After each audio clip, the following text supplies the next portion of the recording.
And we're hoping for an even better day on Saturday. Early voting is underway. I have a quick reminder to all South Carolinians. In a general election, you're given a choice. In a primary, you make your choice. Make sure you make the right choice. Make your voices heard today, tomorrow, and on Saturday. Some of you, perhaps a few of you in the media, came here today to see if I'm dropping out of the race. Well, I'm not.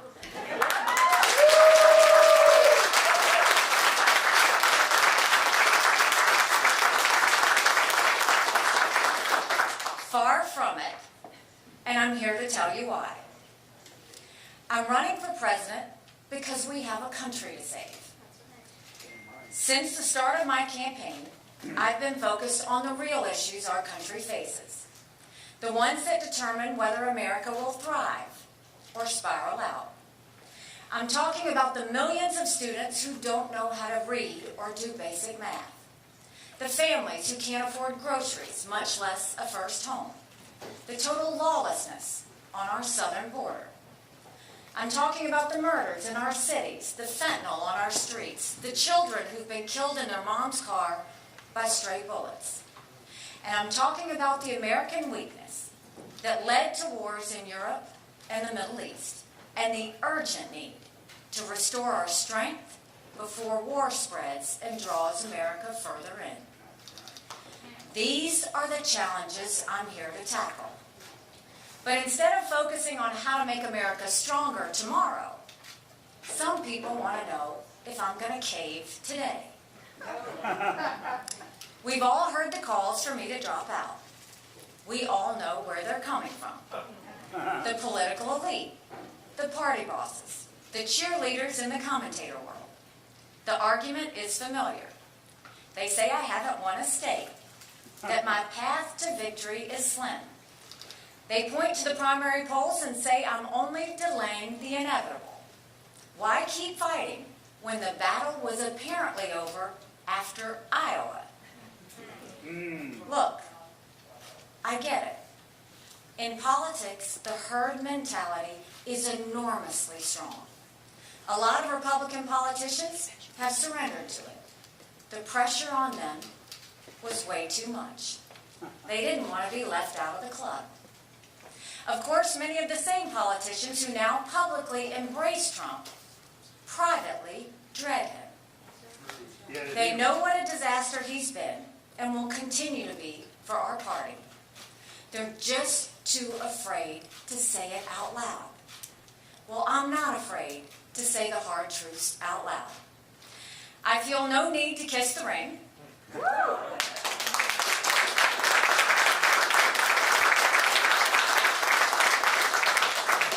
I have no fear of Trump's retribution. I'm not.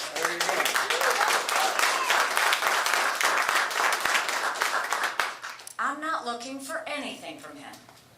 My own political future is of zero concern.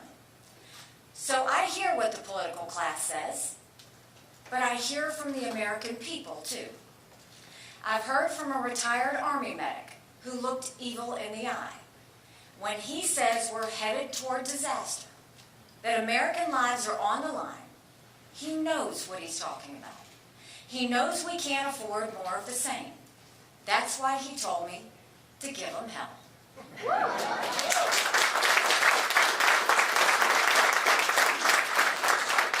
The emperor has no clothes. I've heard from a mom who promised to email me every day, and she does. She just wants a return to normalcy. She wants me to keep running for the sake of her 4-year-old son. She hopes he'll see the, quote, America she grew up in. An America that's strong and proud and united in purpose. And I've heard from a high school student who just last week came to hear me speak. She asked me to sign a note to her teacher explaining her absence. After growing up amid the chaos and anger of the last few years, she finally has hope that America will make it if we make the right choice. I'm constantly hearing from Americans like these, hundreds a day, thousands a week, and hundreds of thousands since I declared my candidacy. They see the same polls as me, but more importantly, they have the same belief as me. They believe in America. They believe America can do so much better, that we must do better. And they know when the country's future is on the line, you don't drop out. You keep fighting. In fact, you fight harder than ever.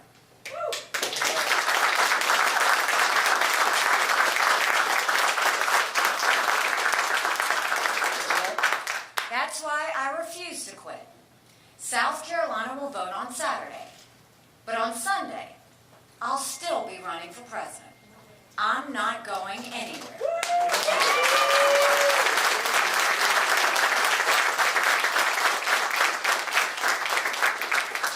I'm campaigning every day until the last person votes, because I believe in a better America and a brighter future for our kids. Nothing good in life comes easy.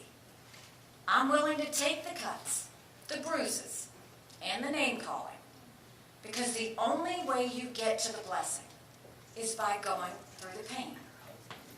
Dropping out would be the easy route. I've never taken the easy route. I've been the underdog in every race I've ever run.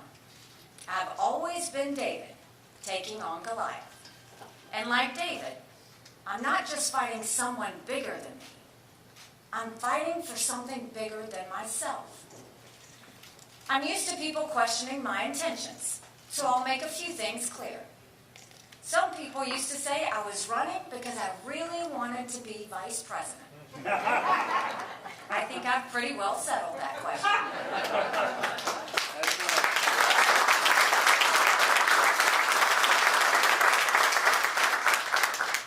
Other people say I'm trying to set up a future presidential run. How does that even work? If I was running for a bogus reason, I would have dropped out a long time ago. The rest of the fellas already did that. They have their own plans. I don't judge them, but I'm still here.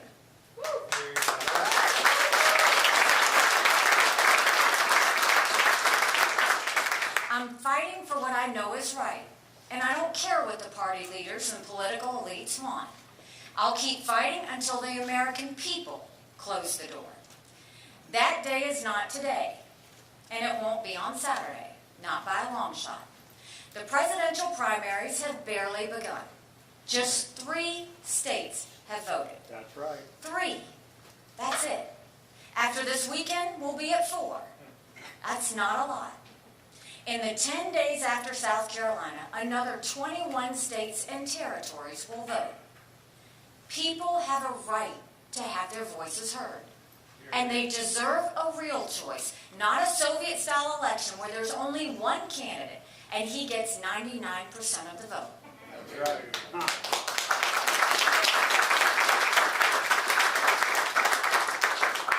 We don't anoint kings in this country. We have elections. And Donald Trump, of all people, should know we don't rig elections.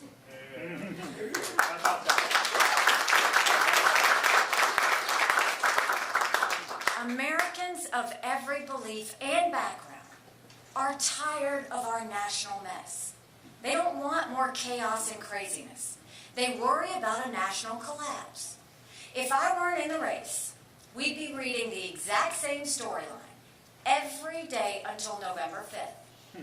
There would be widespread reports of Americans suffering from a bad case of Biden-Trump fatigue. And it would be true. A stunning 70% of the country doesn't want a Biden-Trump rematch. The majority of Americans don't just dislike one candidate. They dislike both. As a country, we've never seen such dissatisfaction with the leading candidates.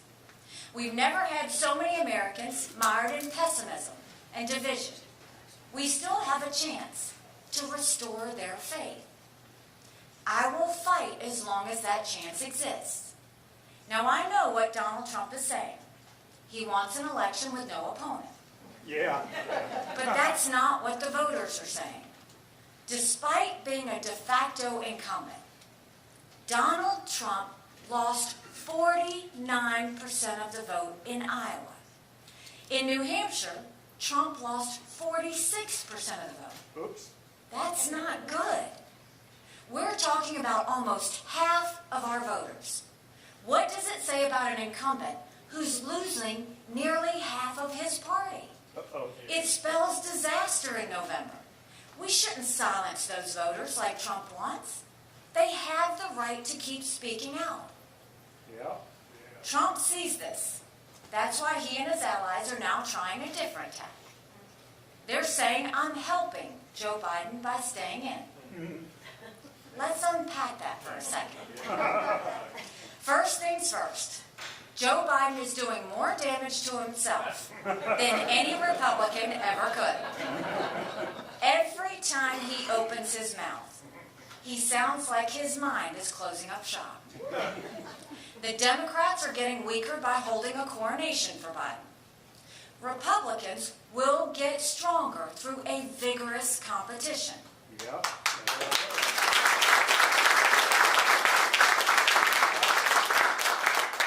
We have plenty of time to hash this out. If the race ended today, we would have the longest general election in history. Jesus. There are still 8.5 months before Election Day. Do we really want to spend every day from now until November watching America's two most disliked politicians duke it out? Hell no. Hell no. No sane person wants that. But there's another reason Trump is wrong.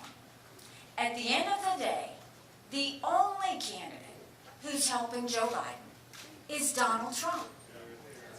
Because Trump is the only Republican Biden can beat. The Democrats know it. They don't even try and conceal it.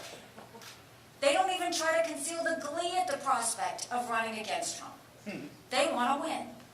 So they want the guy they've already beaten time and again. Trump knows it too, but he won't admit it.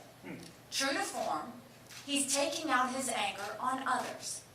He's getting meaner and more offensive by the day. He's trying to bully me and anyone who supports me. He says they'll be barred from MAGA permanently. Yeah. That's not the way you win elections. Well, I've dealt with bullies my entire life. They don't intimidate me. They only motivate me further. And I've never met a bully I couldn't take on.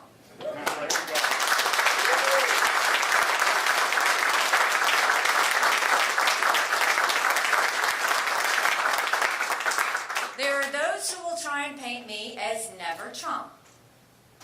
That's not who I am. Never have been.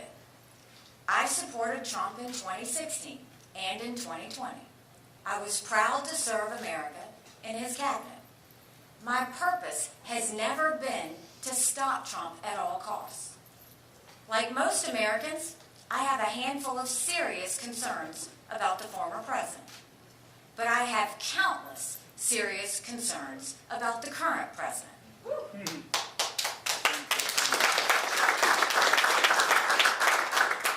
Joe Biden has turned our country upside down. It's not normal for millions of migrants to illegally cross our border without being stopped. It's not normal for our schools to be more focused on gender pronouns than reading and math. It's not normal to have skyrocketing prices and soaring crime. And it's not normal to have wars raging in Europe and the Middle East. All of that is on Joe Biden. But he's not the only one who's replaced normalcy with chaos.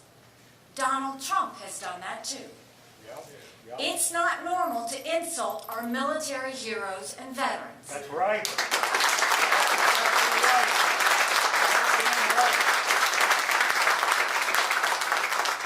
It It's not normal to spend $50 million in campaign contributions on personal court cases. Oops. It's not normal to threaten people who back your opponent. And it's not normal to call on Russia to invade NATO countries. Donald Trump has done all of that and more in just the past month. Look, I've said it many times. I think Donald Trump was the right president at the right time. But times change, and so has Trump. He's gotten more unstable and unhinged. He spends more time in courtrooms than he does on the campaign trail. He refuses to debate. He's completely distracted, and everything is about him. He's so obsessed with his own demons from the past, he can't focus on delivering the future Americans deserve. We have two hugely flawed candidates in Biden and Trump. Americans know it. They've been saying it for years, and we all know why. Trump and Biden are two old men who are only getting older. Nearly 60% of Americans say Trump and Biden are both too old to be president. Because they are. We've all seen them fumble their words and get confused about world leaders. Very confused. That's not who you want in the Oval Office when Russia launches a nuclear weapon at our satellites or China shuts down our electricity grid. We're talking about the most demanding job in human history. You don't give it to someone who's at risk of dementia. You give it to someone who's disciplined, someone who can work day and night for 8 straight years. No vendettas, no drama, just results.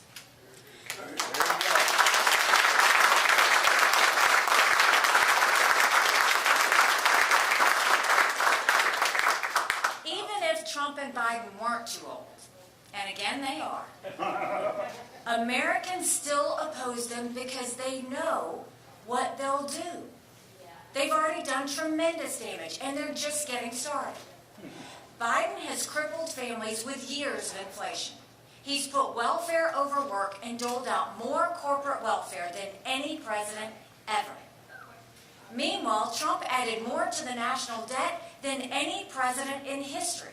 And it wasn't because of COVID, no matter how many times he tries that excuse. Now he wants to put a 10% tax hike on every single American. Just like Biden, Trump will devastate families and destroy good-paying jobs. We need to shift our economy into overdrive, not reverse.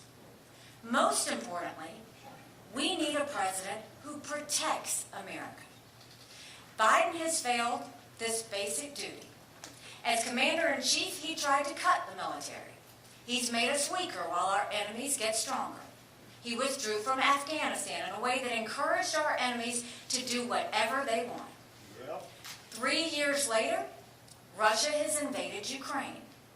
Hamas has murdered Israeli women and children in their beds.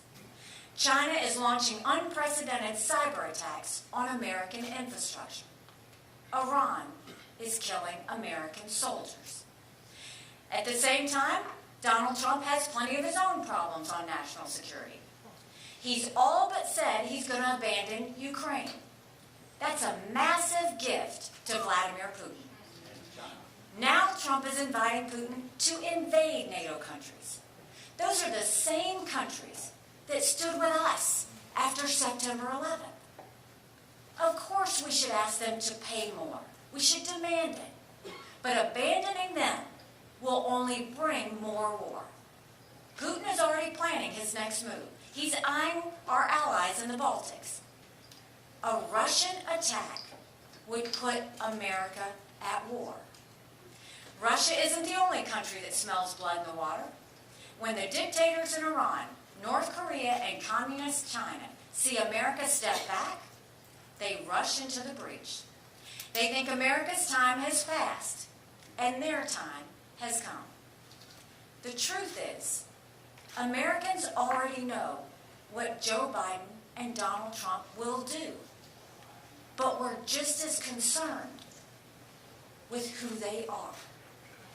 They're dividers at a time when America desperately, urgently needs a uniter. All they do is turn us against each other. Trump calls his fellow Americans vermin.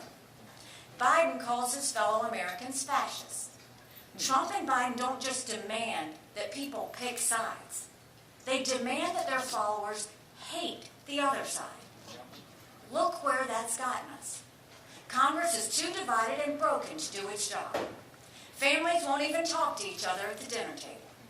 We're separating into opposing camps that view each other as un-American, if not downright evil. These are dangerous times. The most important thing we can do is regain our focus and shared sense of purpose. The worst thing we can do is become even more distracted and divided. The reason I'm running, the reason I continue to run, is to remind everyone what it means to be an American. I'm the proud daughter of legal immigrants. I grew up as a brown girl in a black and white world. I saw our state move beyond hatred and elect the first female minority governor in American history as a conservative Republican.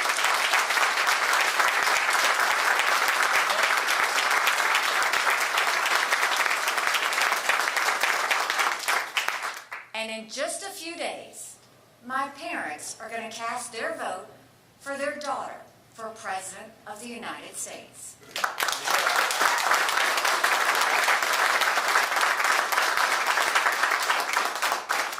I've thought this week about what that means to them, but I know what it says about our country.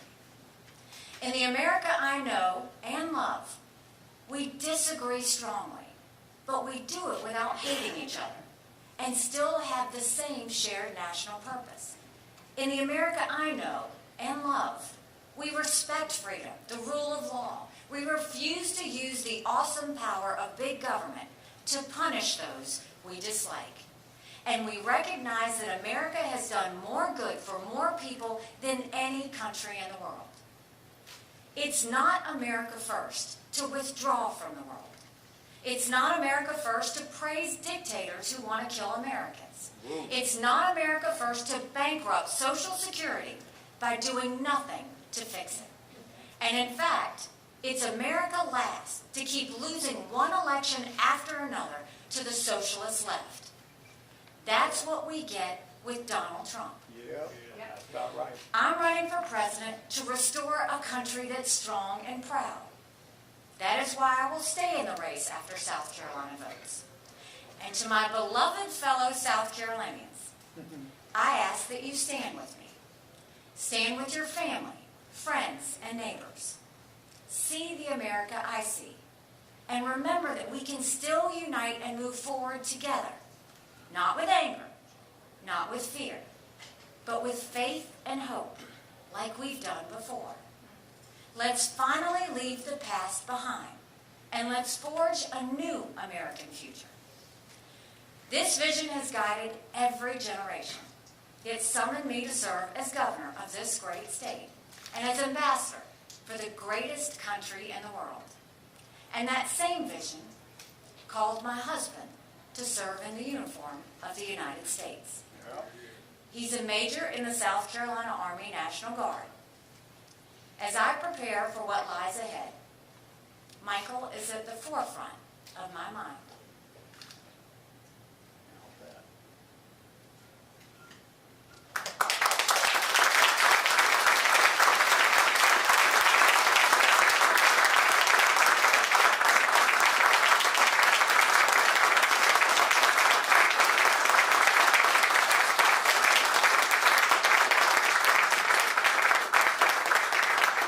Stay in the fight, sister.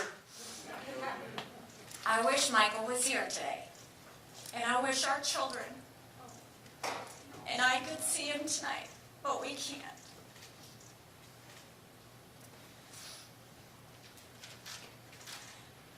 He's serving on the other side of the world, where conflict is the norm, where terrorists hide among the innocent, where Iran's terrorist proxies are now attacking American troops. This is Michael's second deployment. It was hard for us to say goodbye to him the first time when he deployed to Afghanistan. It was even harder last summer when he deployed to Africa. As every military family knows, when a loved one deploys, we start a year-long prayer. It's a prayer for their safety more than anything else. But it's also a prayer of gratitude. The kids and I know why Michael went. He stepped up to keep us safe. And not just us. He stepped up to defend our nation's freedom and our way of life. Michael is fighting for the country he loves. So are all of his brothers and sisters in arms wherever they're stationed in this dangerous world. They have made their stand because America is worth fighting and even dying for. Now I will continue to make my stand because America is worth living for. That's right. Thank you. God bless you. God bless South Carolina. And God bless